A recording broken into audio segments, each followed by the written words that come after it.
देखिए यहाँ पे हम लोग अभी एक बहुत ही महत्वपूर्ण, बहुत ही इंपॉर्टेंट टॉपिक देखने जा रहे हैं और वो ये है कि second law of motion seen in action in our daily life, यानी हम अपने डेली लाइफ में सेकेंड लॉ ऑफ मोशन को कहाँ कहाँ अप्लाई होता हुआ देखते हैं। तो इसके लिए हम कुछ एग्जांपल्स लेते हैं। ठीक है, ध्यान से देखिएगा, बहुत इंपॉर्टेंट है ये। सबसे पहले तो हम ये देखते हैं कि सेकेंड लॉ ऑफ मोशन होता क्या है, एक बार हम उसको रिकॉल करते हैं। तो सेकेंड लॉ ऑफ मोशन होता है किसी भी मूविंग ऑब्जेक्ट पर, किसी भी ऑब्जेक्ट पर जब आप फोर्स लगाते हैं तो वो फोर्स डायरेक्टली प्रोपोर्शनल होता है rate of change in momentum. इसका फॉर्मूला ये एम कॉमन निकल गया था ना। अगर हम प्रोपोर्शनलिटी का साइन हटाते हैं तो एक कांस्टेंट लेते हैं के, जिसकी वैल्यू ऐसे सिस्टम में कितनी हो जाती है, 1 हो जाती है। तो ऐसे सिस्टम में के की वैल्यू 1 हो गई, तो 1 हो जाएगा तो क्या बचेगा आपके पास, F M V minus U और अपॉन डेल्टी क्रॉस मल्टीप्लाई करके इधर ला दो। ठीक है, अब ध्यान से सुनिएगा, इस इक्वेशन के बेस पे हम कुछ बातें करेंगे जो आपके बहुत फायदे में रहेंगी। और वो बातें कौन सी है, ध्यान से आप सब देखिएगा। जब क्रिकेट प्लेयर जो है, क्रिकेट प्लेयर के पास जब दूर से उछलती हुई बॉल आती है तो आपने देखा होगा उस बॉल को कैच करते समय उसके हाथ पीछे की ओर जाते हैं। जब भी वो बॉल को कैच करते हैं ना, तो जैसे बॉल उसके हाथ में आता है वो फट से ऐसे कैच नहीं करता, ऐसे करके कैच करता है। देखो वहां से यहां तक आने में समय लगता है। अब इसका फायदा क्या है, देखिए जब बॉल उसके हाथ में आ रहा है तो वो पीछे कर रहा है, तो क्या वो वहां से यहां तक आने में कुछ समय लगेगा। उस समय के दरमियान, यानी उस समय तक उस बॉल की स्पीड यानी कि उसकी वेलोसिटी जो है वो काफी हद तक कम हो चुकी होगी। वेलोसिटी कम हो जाएगी तो उसके हाथ में जो जो फोर्स है, जो बॉल का जो इम्पैक्ट है, जो बॉल के जो टकराहट है उसके हाथ में जो पड़नी चाहिए, वो उसका प्रभाव थोड़ा कम हो जाता है। उसका हाथ में धक्का या चोट लगने के चांसेस कम रहते हैं। अब मान लीजिए वो अपने हाथ पीछे नहीं कर रहा है, बस बॉल जहां आ रही है उसी को वहीं पे पकड़ना चाहता है, तो समझ जाइए, सोचो जरा बॉल की इतनी स्पीड और वो अब हाथ को वहीं रोकना चाहता है, वहीं रोक के बॉल को पकड़ना चाहता है। इसका मतलब क्या है, इसका मतलब यह है कि बॉल की स्पीड जो कि पहले बहुत ज्यादा थी, उसके हाथ में आते ही साथ बॉल की स्पीड 0 हो गई। इसका मतलब वेलोसिटी में एकदम से कमी आ गई। तो वेलोसिटी में एकदम से कमी आ गई मतलब मोमेंटम में एकदम से कमी आ गई, क्योंकि वेलोसिटी पर ही तो डिपेंड होता है मोमेंटम। तो मोमेंटम में एकदम से कमी आ गई मतलब मोमेंटम में एकदम तेजी से चेंजेस हुआ। मोमेंटम में कैसे चेंजेस हुआ, तेजी से चेंजेस हुआ। और हम लोग पढ़े कि मोमेंटम में जितना तेजी से चेंजेस हुआ, समझ जाओ फोर्स की वैल्यू ज्यादा होगी, क्योंकि डायरेक्टली प्रोपोर्शनल है। फोर्स की वैल्यू ज्यादा होगी मतलब वो फोर्स किसको लगेगा, उसके हाथ में लगेगा, यानी इम्पैक्ट उस बॉल को उसके हाथ में एकदम ज्यादा रहेगा, जिससे उसको चोट लगने के चांसेस रहेंगे। इसलिए वो क्या करेगा, थोड़ा सा हाथ पीछे रखेगा, पीछे करेगा बॉल को पकड़ते समय। क्यों, वहां से यहाँ तक टाइम इंटरवल में, उस टाइम इंटरवल में बॉल की वेलोसिटी क्या हो चुकी, काफी हद तक कम, हाँ स्लो हो चुकी होगी और उसके हाथ में ज्यादा चोटें नहीं लगेंगी। ठीक है, जैसे मान लीजिए, इसको हम और एक दूसरे शब्दों में समझ सकते हैं, ध्यान दीजिएगा कि देखो आप इसको ऐसे सोचो, इसको तो अपन डेल पी लिखे थे, अपन याद करो पिछले, इसको अपन डेल पी भी लिख सकते हैं ना। Mass into change in velocity, मतलब ये ओवरऑल बन गया चेंज इन मोमेंटम, और चेंज इन मोमेंटम को हम लोग किससे शो करते हैं, डेल पी से। डेल का मतलब होता है चेंज, किस में चेंज, पी में चेंज, वेरी गुड। तो मोमेंटम में चेंज, तो इसको हम पूरा पूरा क्या पढ़ेंगे, इसको चेंज इन मोमेंटम पढ़ेंगे।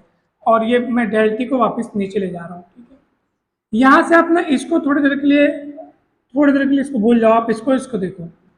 और ये कैसे नजर आ रहे हैं, एक दूसरे के इनवर्सली प्रोपोर्शनल। इनवर्सली प्रोपोर्शनल कब बोलते हैं, जब एक क्वांटिटी एक तरफ ऊपर हो और दूसरी क्वांटिटी दूसरी तरफ का हो, नीचे हो, तो ये दोनों एक दूसरे के इनवर्सली प्रोपोर्शनल कहते हैं। इनवर्सली प्रोपोर्शनल का कैसे नाता होता है, एक चीज बढ़ेगी तो दूसरी कम होगी, दूसरी बढ़ेगी तो पहली कम होगी। देखो हमेशा याद रखना, दो क्वांटिटीज अगर डायरेक्टली प्रोपोर्शनल है, इसका मतलब क्या है कि एक के बढ़ने पर दूसरी बढ़ेगी, दूसरे के बढ़ने पर पहली बढ़ेगी, एक घटेगी तो दूसरी घटेगी, सेम प्रकार का चेंजेस होगा। एक में जैसा चेंजेस करोगे वैसा दूसरे में चेंजेस होगा, क्योंकि दोनों डायरेक्टली प्रोपोर्शनल है। समझ में आया कि नहीं? ठीक है, जैसे मैं एग्जाम्पल के लिए बोल रहा हूँ, मार्केट में किसी चीज़ की डिमांड ज़्यादा है तो उसकी सप्लाई भी ज़्यादा होगी, जो चीज़ तो ये दोनों डायरेक्टली प्रोपोर्शनल हो गया। ठीक है, मार्केट में जिस चीज़ की सप्लाई कम है, कम आ रही है मार्केट में, तो उसके समय जो कीमत बढ़ जाती है। इसका मतलब क्या है?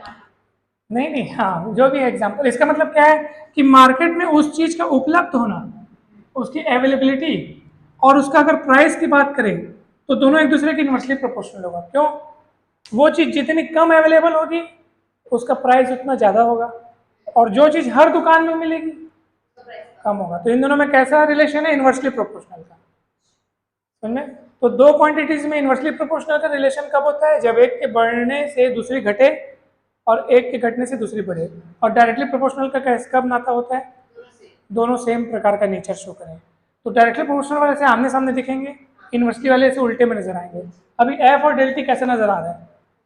इसका मतलब क्या है? इन्वर्सली प्रोपोर्शनल है, मतलब डेल्टी बढ़ेगा तो एफ कम हो जाएगा। ठीक है ना? अब देख, बॉल जब मेरे हाथ में आ रहा था तो मैंने इसे खींचा, खींचा था मतलब वहां से यहां तक आने में समय लगा, तो समय बढ़ेगा, टाइम इंटरवल बढ़ेगा, तो एफ क्या हो जाएगा? कम हो जाएगा। एफ कम हो जाएगा मतलब उसके हाथ में लगने वाला फोर्स कम हो जाएगा, उसको चोट कम पहुंचेगी। यहाँ समझ लिए ना हम लोग? ये बहुत बढ़िया चीज है। यहाँ से जैसे आपने देखा होगा कांच का गिलास, कांच का गिलास मान लो यहाँ टेबल से गिर जाए टाइल्स पे, तो उसके टूटने के चांसेस ज़्यादा रहेंगे, टूट भी जाएगा। अगर वही कांच का गिलास मैं किसी गीली मिट्टी के फर्श पे या कीचड़ वाले फर्श पे जिसमें थोड़ी बहुत नमी हो, गीलापन हो, वहां अगर उस कांच के गिलास को गिराऊं तो उसके टूटने के चांसेस कम रहेंगे। कीचड़ पे मान लो अगर गिराऊं तो उसके टूटने के चांसेस कम रहेंगे, या रेत पे गिराऊं तो उसके वो नहीं टूटेगा, या उसके टूटने के चांसेस बहुत कम रहेंगे, जमीन पे टूट जाएगा। कारण क्या है? मान लो उस कांच के गिलास को मैं रेत पे गिरा रहा हूं, तो रेत पे गिरते साथ वो रुक नहीं जाएगा, पहले थोड़ा सा दबेगा। इसका मतलब उसको समय मिल जाएगा, थोड़ा सा टाइम बढ़ जाएगा ना। देख, जैसे मान लो ये रेत है, ग्लास गिरा तो थोड़ा दबेगा, वहां से वहां तक धंसने में टाइम बढ़ गया, टाइम लगा उसको, टाइम इंटरवल बढ़ेगा तो फोर्स की वैल्यू क्या हो जाएगी? कम हो जाएगी। फोर्स की वैल्यू कम हो जाएगी मतलब उतना ज्यादा टक्कर, उतनी ज्यादा मजबूती से टक्कर नहीं होगी। फोर्स का मतलब टक्कर उतनी मजबूती से नहीं हो रही है तो ग्लास नहीं टूटेगा। और टाइल्स पे क्या होगा? ग्लास टकराएगा। क्यों? क्योंकि उसको टाइम इंटरवल मिले ही नहीं, इसकी वेलोसिटी एक का एक कम हो जाएगी। अभी गिर रहा है तो वेलोसिटी ज्यादा है, जैसे ही टकराएगा तो वेलोसिटी एकदम से जीरो, एकदम से वेलोसिटी में कमी आ गई। और वेलोसिटी में एकदम से कमी आ गई मतलब मोमेंटम में एक का एक चेंजेस हो गया, इसको समय ही नहीं मिला।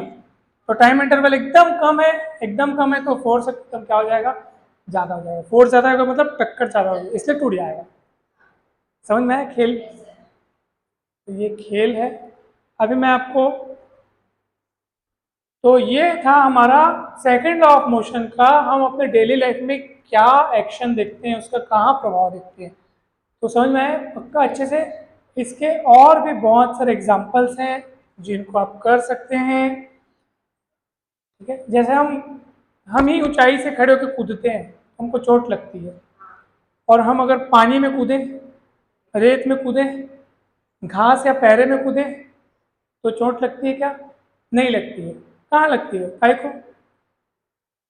पानी में कूदने से या रेत में कूदने से टाइम इंटरवल बढ़ जाता है, टाइम इंटरवल बढ़ जाता है, क्योंकि हम रेत में कूदते हैं तो हमारा नीचे तक हमारा पैर धंसता है, तो इस दौरान टाइम इंटरवल बढ़ जाता है, वेलोसिटी काफ़ी हद तक कंट्रोल हो जाती है, तो फोर्स की वैल्यू ऑटोमेटिक जो है कम हो जाती है। टाइम इंटरवल बढ़ता है इसलिए फोर्स की वैल्यू कम हो जाती है। समझ में आया? पक्का? चलो मैं मिटाऊं। देखो मैं आपको एक और जबरदस्त वाली फिजिकल क्वांटिटी के बारे में बता रहा हूँ। जब किसी ऑब्जेक्ट पर कोई फोर्स लगाया जा रहा हो बहुत कम समय अंतराल के लिए, बहुत कम टाइम इंटरवल के लिए,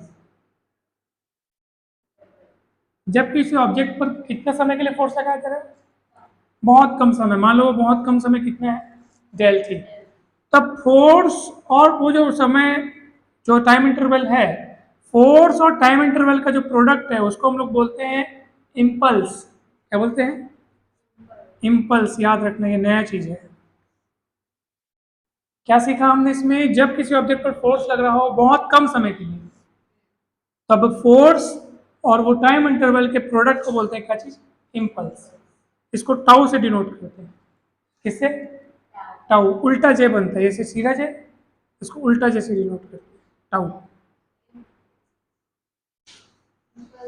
इम्पल्स। इम्पल्स मतलब वही है कि कितना आघात पहुंच रहा है, यानी कि या यूँ समझ लो कि जैसे मान लीजिए वही जो मैं आपको एग्जांपल दिया, कैच वाला। कैच वाला एग्जांपल दिया, टाइम इंटरवल बढ़ गया, टाइम इंटरवल बढ़ेगा तो फोर्स की वैल्यू क्या हो जाएगी? कम हो जाएगी। बस यही है, और कुछ भी नहीं है, फिक्स है बहुत। हाँ हाँ, ये पूरी चीज को इम्पल्स कहते हैं, एफ इंटू डेल्टी को। हाँ, इसका नाम इम्पल्स है। तो ये आगे चल करके आप जब 11th में जाओगे तो इसको और अच्छे से डिटेल में पढ़ोगे। ठीक है, अगर इसका यूनिट देखें तो न्यूटन सेकंड। फोर्स को न्यूटन से मेजर करेंगे, डेल्टी को किससे मेजर करेंगे? सेकंड से। चलिए, ये टॉपिक समाप्त होता है, बहुत इंपॉर्टेंट था। ठीक है, थैंक यू सो मच।